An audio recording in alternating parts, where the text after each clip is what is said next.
Olá amigos, mais um vídeo pelo YouTube e hoje nós vamos falar da construção ou construções das nossas certezas. Um tema muito relevante e que implica, numa leitura de vida. Vou começar recordando um encontro que tive com um amigo. Neste encontro, este amigo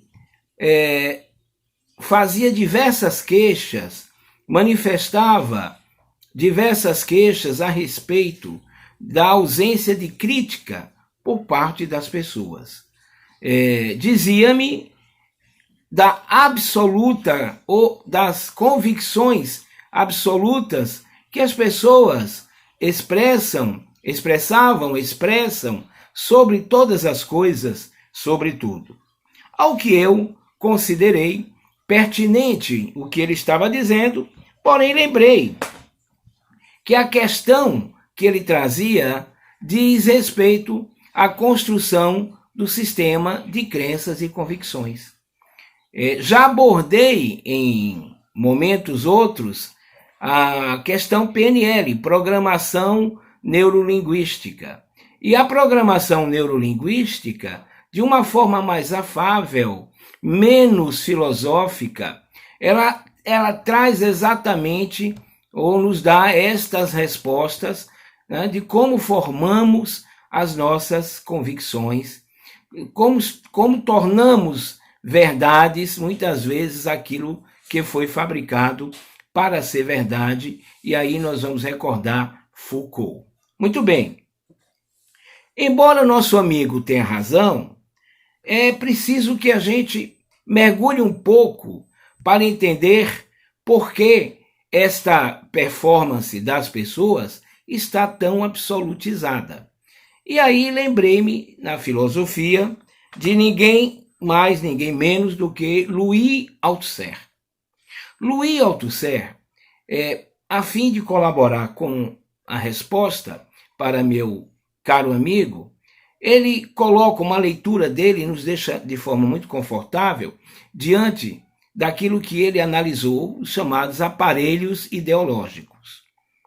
Aparelhos ideológicos não se constitui o tema em um tema a partir de Althusser, já que Marx falava da questão dos aparelhos repressivos do Estado, citando o governo, as prisões, os tribunais. No caso do Althusser, ele não vai pela questão da repressão. Ele vai escrever um livro, que a gente traz aqui, que discute os aparelhos ideológicos do Estado. Senão, o livro dele, Aparelhos Ideológicos do Estado. E como aparelhos ideológicos do Estado, nós temos a família, nós temos a escola, nós temos a igreja, nós temos a mídia, as diversas mídias, nós temos a justiça, as festas, o esporte. Todas essas unidades, chamadas de aparelhos ideológicos, estão a serviço da formação de crenças, sem que haja uma violência direta, explícita, clara. E Althusser vale a pena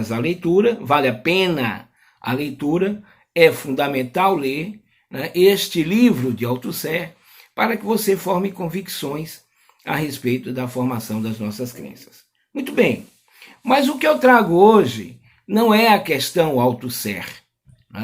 Na verdade, nós estamos trazendo hoje uma dupla que está na teologia cristã e a outra na filosofia do século XVII. Na filosofia do século XVII, ele que nasceu em 1596, René Descartes, e antes de René Descartes, na chamada teologia cristã, nós temos o apóstolo chamado São Tomé, ou Tomé. E aí, dentro desse contexto, destas duas figuras magnânimas, eu construí, né, as chamadas dúvidas. Em Tomé, a dúvida que mais tarde na história, né, vai ser chamada de empírica. E em Descartes, a chamada dúvida metódica, metodológica, e muitas vezes a dúvida que nos leva à chamada hiperbólica. Então, diante destas duas personalidades, eu vou construir também, né, todo um arcabouço teórico e fazer a transposição para o cenário interpretativo da nossa conjuntura, que já está virando estrutura brasileira. Muito bem, vou começar exatamente com ele, né, considerado, né, o apóstolo, aquele que faz parte, está presente, né, nos chamados evangelhos sinódicos, está presente também, né, em Atos dos Apóstolos, atribuído a Lucas, está também presente no livro de João. Né? Então, assambarca boa parte do chamado Novo Testamento. E a figura do Tomé, embora seja uma figura muito clássica, né? Tomé teria nascido na mesma região, né, a Galileia, que Jesus, né, de Nazaré. Tomé foi um ativo participante enquanto apóstolo. A gente tem passagens dele na questão de Lázaro, né, na questão da ceia, na Santa Ceia. São momentos em que você vai encontrar, né, falas sobre Tomé. Ele vai morrer na Índia, né? Olha só, na Índia. Foi longe Tomé, né? E a passagem pela Índia está asseverada, porque há uma catedral, né, a homenagear São Tomé. Pois bem, a figura do Tomé vai entrar no nosso vídeo, né, na nossa análise, porque, de certa maneira, ela costura, né, as falas, ela reproduz, ela respalda as chamadas falas de muitas pessoas. Quando diante de fatos, para serem investigados como verdadeiros ou falsos, elas costumam dizer: eu preciso ver, eu preciso sentir, tocar, né? Eu preciso usar meu aparelho, né, ou todo o conjunto dos sentidos para asseverar a veracidade ou reprovar, considerando falso, mentira, o dito e, portanto, desdito. Então essa é a visão de Tomé. E tem aquela passagem, né, quando no pós-morte de Jesus, ele aparece ao grupo, né, chamado os cristãos primitivos, né, e eles então narram a Tomé. Tomé não está nessa aparição de Jesus, e ele não acredita, ele duvida, né? Ele coloca a questão da seguinte maneira: bom, eu preciso tocar a ferida, eu preciso expressar com alguma segurança o que ora passa pela minha, né, cabeça como dúvida. Bom, há um segundo momento, e aí Jesus, né, segundo os livros, aparece. Então Tomé tem aí uma pequena conversa com Cristo, e Jesus o convida a tocar na sua chaga, né, adquirida lá no momento da crucificação. E aí Tomé, né, sai com aquela memorável fala, né, de que sim, ele é o Senhor, né, a verdade. Daí por diante, o Tomé, que era incrédulo, passa a ser, né, um crédulo. E, de fato, a dúvida aí é vencida. Né? Quer dizer, Tomé duvidou, não acreditou, não teve fé, né? Foi reprovado, e depois a fé de Tomé, né, reacende a partir do momento que ele acredita. Mas tem passagens que, né, colocam que feliz daquele que não precisa ver para poder acreditar. E por esse caminho a dúvida vai sendo liquidada. Bom, vamos dar um pulo histórico, temporal, muito grande, e na passagem da Idade Média para a Idade Moderna, frente a inúmeras situações, né, tais quais Galileu, né, e a sua convocação, entre aspas, a um tribunal, em que Galileu, em 1533, Galileu acaba voltando atrás, dando um passo para trás, dando um passo para trás, negando a priori o que afirmou, para não ser mais um a alimentar as fogueiras da ignorância, né? Literalmente falando. Portanto, nosso amigo Descartes fica sabendo dessa situação, né? E ele próprio começa a ter dúvidas em relação a como proceder. Tempos depois, em 1541, ele vai escrever um livro que a gente costuma chamar de Meditações Metafísicas, mas o correto é Meditações, né, sobre a filosofia primeira, em que ele ampara toda a dúvida dentro de um contexto, né, de etapas. Descartes, ele coloca a questão da seguinte maneira.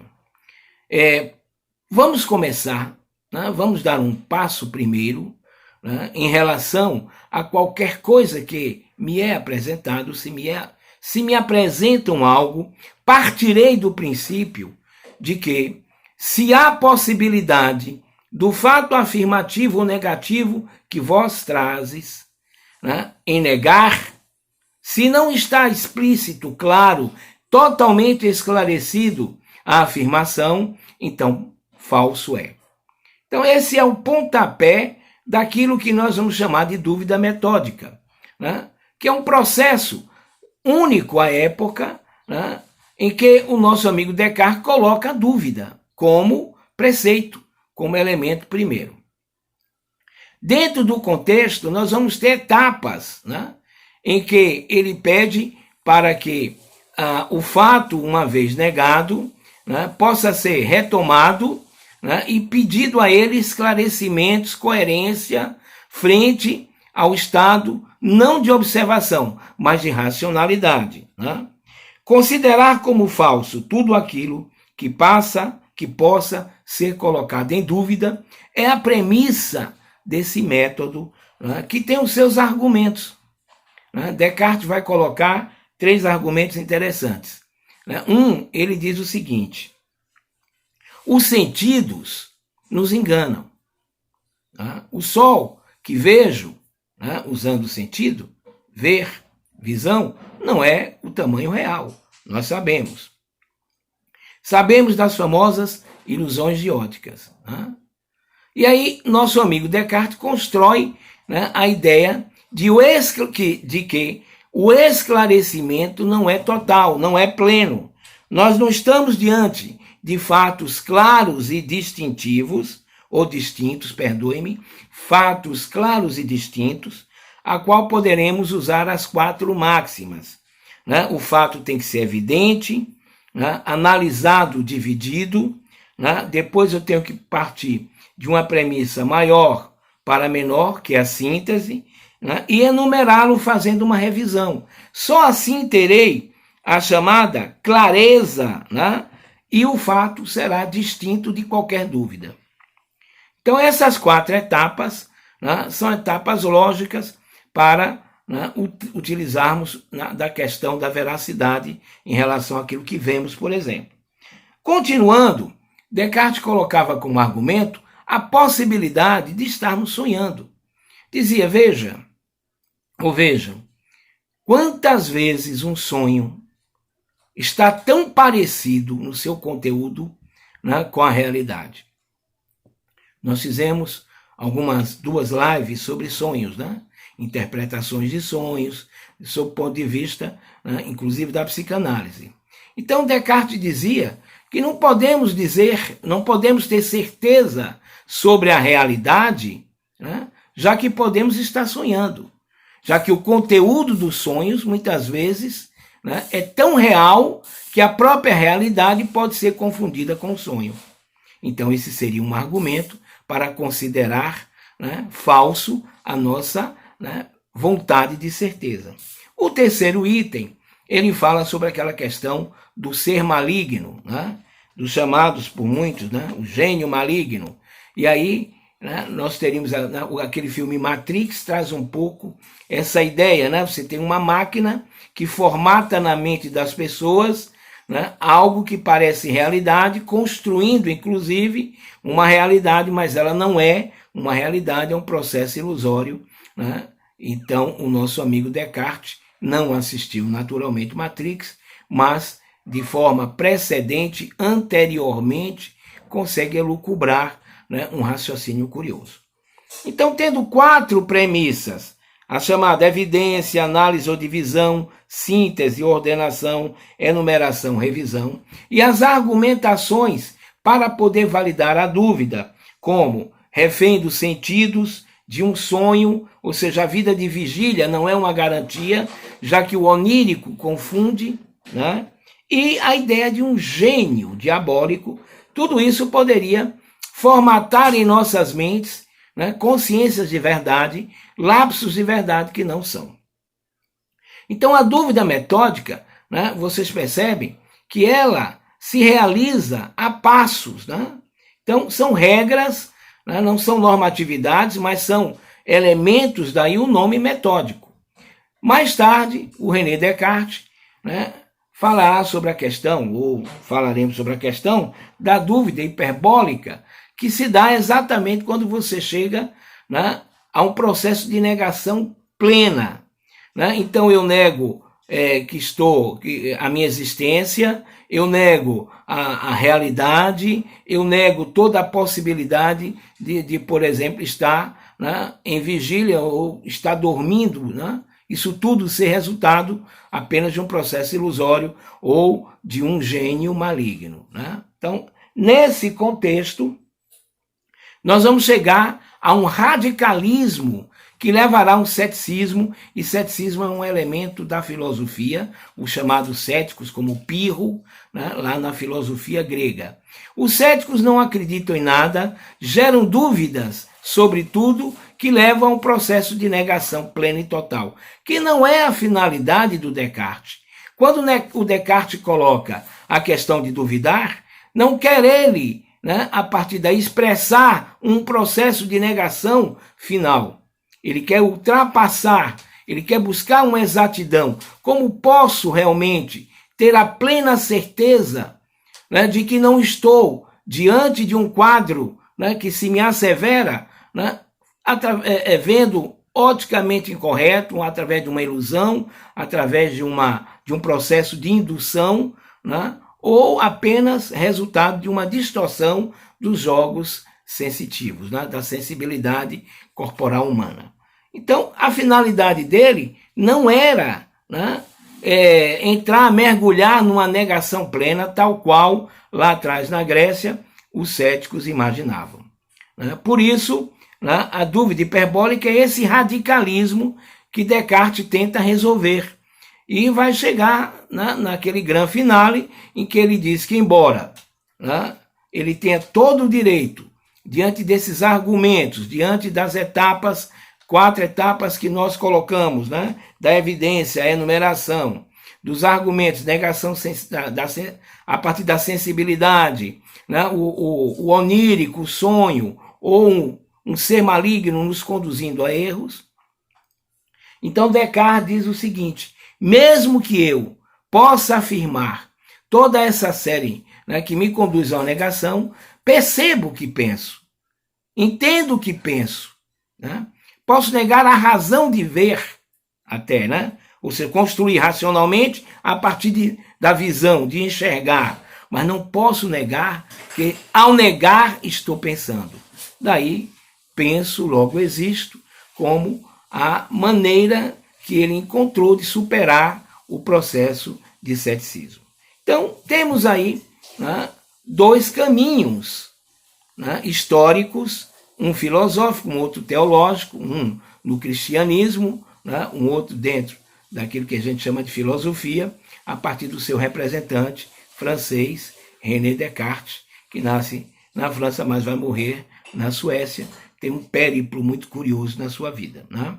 É também alguém resultado de todo um jogo de transformações, a Revolução Científica, né, já aqui citada, mudanças de paradigmas, por exemplo, né, a visão coperniana, né, sendo finalmente, de alguma maneira, matematizada, né, pelo próprio Galileu, e tudo isso vai gerar, né, a certeza de que a Terra não está, né, paradinha, né, e que o universo, mais tarde, nós vamos ver, não está no centro.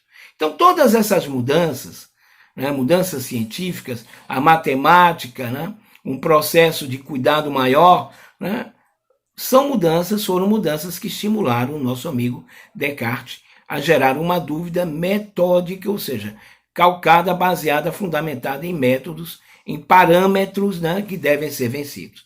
Diferente do Tomé. E aí trago para a nossa conjuntura atual. Né? Diante da pandemia, mergulhados não só no mundo, mas em particular no Brasil, que está no mundo, mas sendo o Brasil uma parte dele, vamos usar essas lupas, né? Essas duas bússolas de orientação, né? A metódica cartesiana, né? E aquela do sim eu toco, sim eu vejo, né? Que se atribui a Tomé, a dúvida tomesiana, né? Uma invenção nossa aqui, a palavra, né? Não é nem um neologismo, né? Então, nós temos aí a sociedade hoje dividida, né? Nós temos a ideia atual hoje, né, forte, hoje é domingo, as pessoas associando, dia 17, né, associando a ideia da cloroquina como, né, uma certeza a partir de um protocolo, né, colocado no decreto do atual presidente. Né? Nós temos uma pressão gigantesca para finalizar o chamado isolamento, né, que a gente tem como lição histórica desde a Peste Negra, que nós já vimos, desde a ficção com Albert Camus, que nós também já vimos, né? Ou o choque de realidade a partir da Itália, da Espanha, da própria China, né? Que nos deram lições imorredoras de como devemos nos comportar a partir de um raciocínio lógico e com parâmetros científicos. E mesmo assim, há aquela turma que teima, né, em dizer, né, como Tomé, que eu quero ver, eu quero, né, tocar, eu quero... Não que isto seja negativo. Né? Aliás, esse é um processo de dúvida, né, que deve ser validado, mas que não encerra, né, aquilo que chamamos de suficiente, né, para fincar posições, né, afirmando ou negando. E, naturalmente, hoje é um dia de muito luto, né? Exatamente porque nós estamos atravessando mais de 15.600 mortes. E vocês sabem, nós estamos há 2 meses, absolutos 2 meses, do primeiro caso no Brasil, dia 17 de março. 2 meses, senhores. Imaginem, né? A violência, né, virótica, né, a violência, a morbidez, a morbidade, né, o conteúdo patológico terrível, né, deste vírus. Né? E, no entanto, né, a visão negacionista que teima, né, desde o começo de dizer, né, que era uma gripezinha que eu coloquei no nosso vídeo como efeito, né, GHF, né, é gripe, né, é uma gripezinha, é histeria, é fantasia, né, o mundo vai, né, sobreviver, não é bem assim. Né? Então, há a turma que paga, aposta, né, vai à rua, não porque ela é má, não porque as pessoas são ruins, muitas são, de fato, a gente não está aqui, nós não estamos diagnosticando, né, mas não é uma questão só moral. Né, o ser humano tem as suas implicações, né, negativas no que diz respeito também a algo que nós não conhecemos direito, o mal. Né? O mal é algo bem curioso, né? E ele invalida o sentido da existência. Quando a gente lembra de Auschwitz, né, a gente descrê na criatura humana. Mas nós devemos saber que não foram todos. Né? O cinturão comporta uma gama muito grande de pessoas que também que discordam totalmente dessa maneira, né, de agir.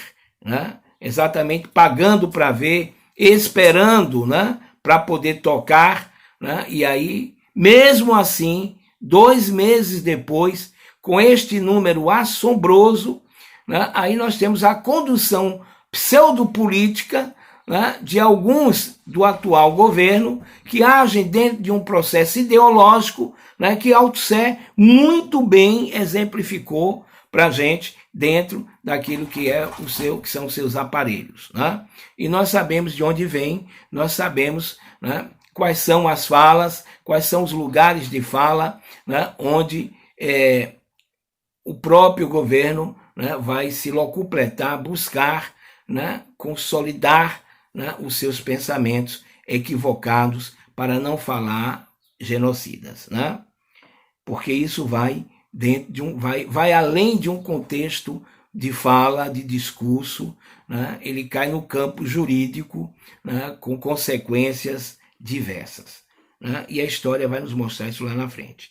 Muito bem, amigos.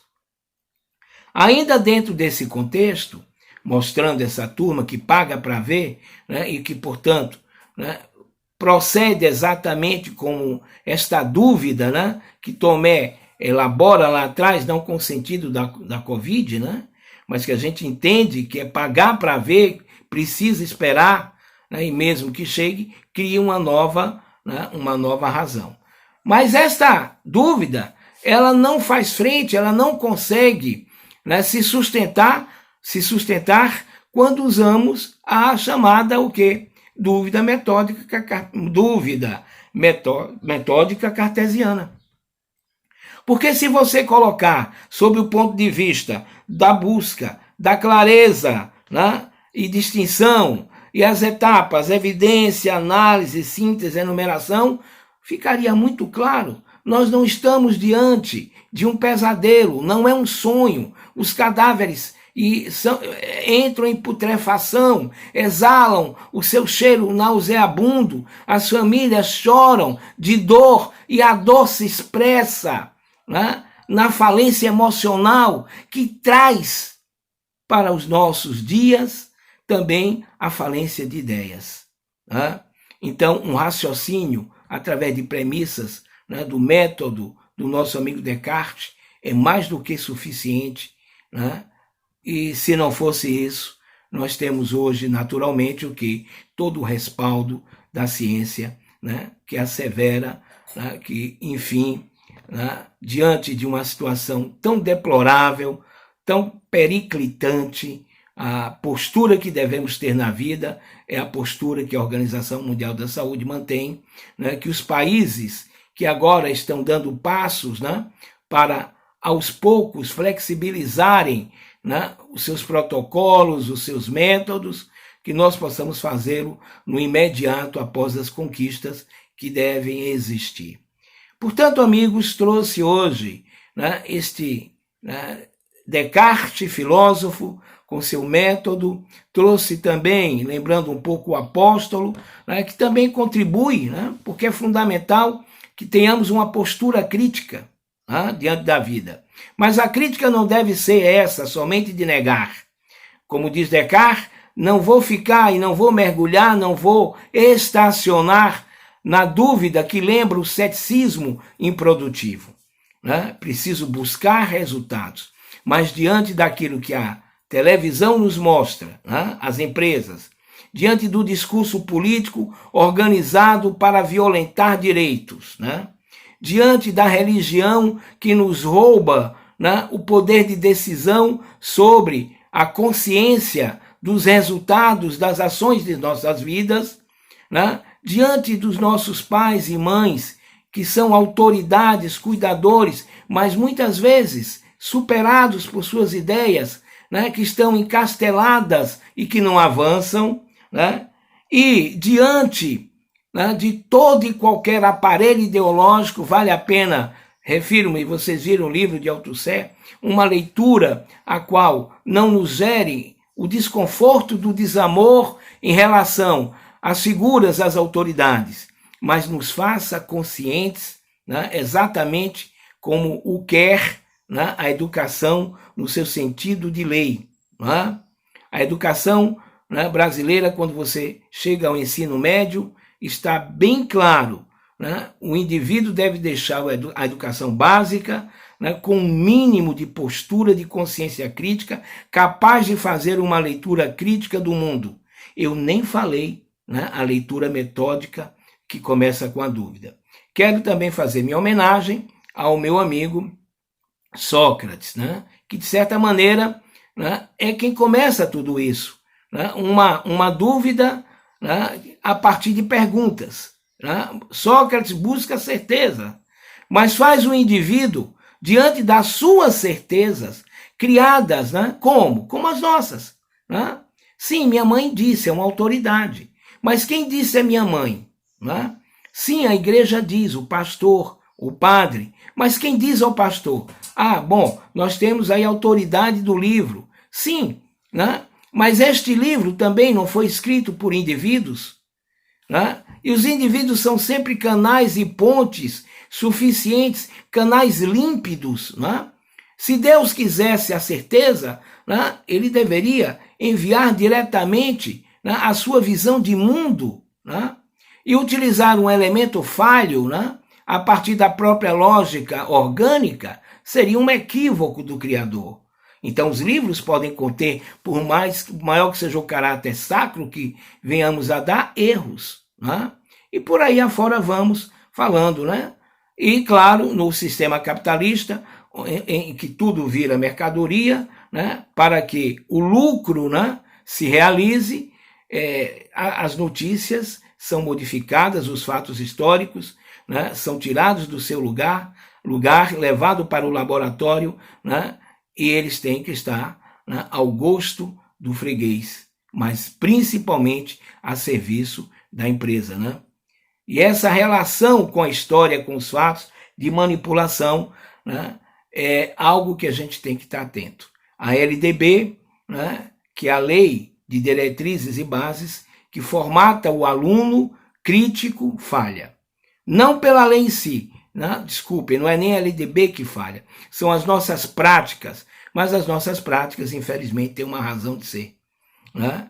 A escola e todos os aparelhos ideológicos, eles existem, né? Não praticam a violência, porque os aparelhos, né, da violência repressivos existem, que não são esses.